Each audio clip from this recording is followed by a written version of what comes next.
Yani kwa maniga mtoto wa kiume na kama anijestimu mwambie nilianza shule. Imeandikwa kwa kitabu tujitume. Livo sijua pesa katoroka shule. Sikugundua kama straight noma. Sometimes ninawaza tu nirudi kusoma. Akili inanituma eti niende roba, lakini nikikumbuka kuna wananichuma. Sana. Akili inanituma eti kama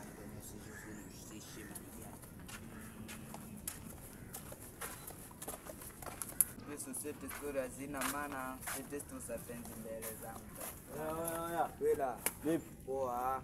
Imba sana kweli. Sema cheki, kipaji mimi niko nacho lakini support ndio iko chini boy. Naelewa. Au si? Uko na fomu gani sasa? Ndiye basi na kicheki nilikuwa niko hapa nimeboeka kweli yani. Umsikosi unaelewa mimi mtu wa mafomu. Wewe ni mtu wa mafomu kweli na mbie sasa. Onaje sasa tukatafuta mimi nakutafuta mshangazi sasa unaelewa sasa maisha yaende bila mshangazi. Au sio? Mwanzo ile mshangazi nasikia ukipata limoja la kupatia vitu kweli yani. Kweli wapata kile kitu chenye wataka. Au sio? Unaelewa. Unaje tukatafuta mwanangu? Wenzetu.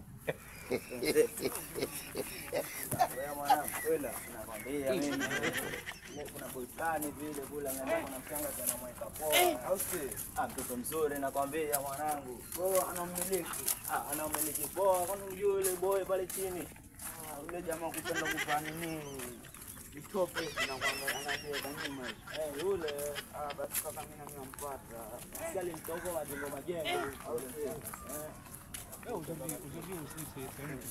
Mbavu sana wewe.